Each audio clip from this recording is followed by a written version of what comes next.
Hey guys, this is Letty Rosedall.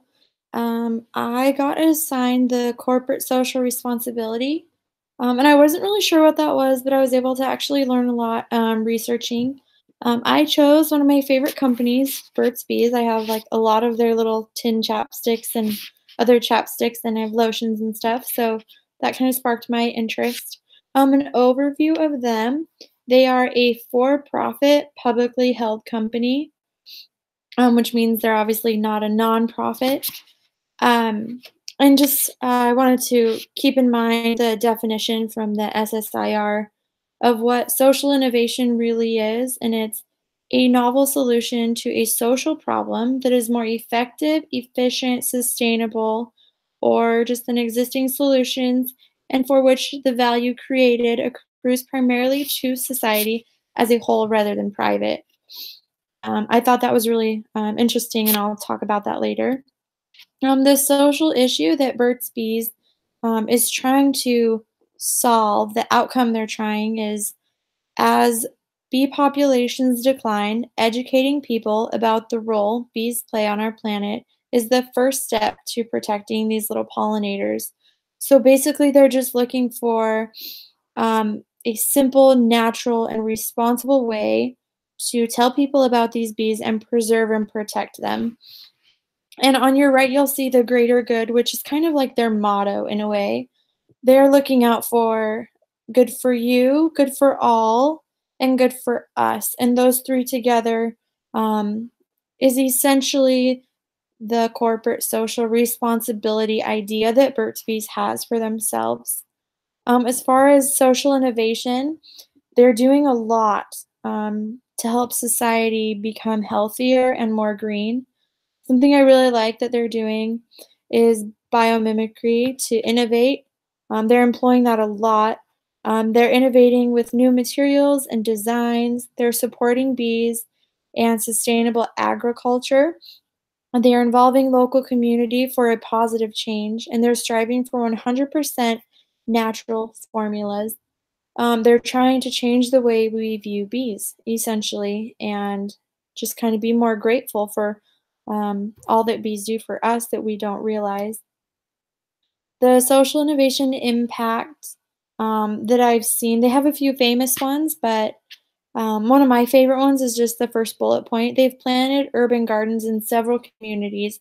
These communities are basically in the heart of really big cities, where bees otherwise wouldn't be able to live. So they plant those gardens and then they put some bees there um, to sustain and pollinate the flowers that are there for the community. And I really thought that was um, an extremely innovative idea that they had. They built hive boxes for recovering bee populations all over the country. And then in 2007, the Burt's Bees Greater Good Foundation is a branch off of them that they've made. It's a nonprofit organization. Yay. And it's dedicated to sustaining charitable grassroots initiatives that support human and honeybee health. Um, so, as far as a social innovation for people, that is what they do. They support human health by their products, which is really cool. And then the Burt's Bees Foundation has donated over 2.4 million in grants, and these grants go to individuals or companies who are trying to start up their own social innovation problem, or not problems, their own social innovation and things like that. So I thought that was really cool as well. As far as their struggles and successes, it seems like they've had more success than anything else. Something I'd like to touch on is their humble beginning. I don't know if any of you guys know this, but Burt's Bees was founded by one man. His name was Burt. He was 80 years old, and he lived in a 200 square foot house that was originally a turkey shed for like turkeys to live in during the winter. And one day he was out walking in the meadows near his house where he lived, and he found about 80 bees just on a fence post. And so he took the fence post and he started to help those bees pollinate, and essentially they started reproducing, and his beehives just grew, all because he found that a big success that they've had is they have the largest observation hive in North Carolina, and that has a little over 15,000 bees.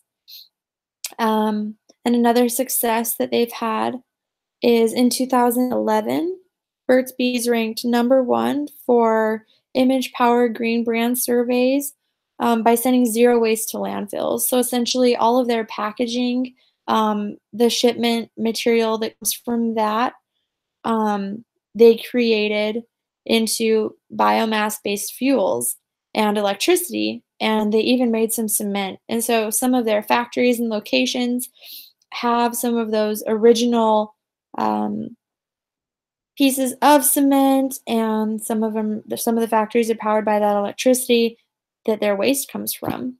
So as far as being innovative, I'd say they are like the top of the line.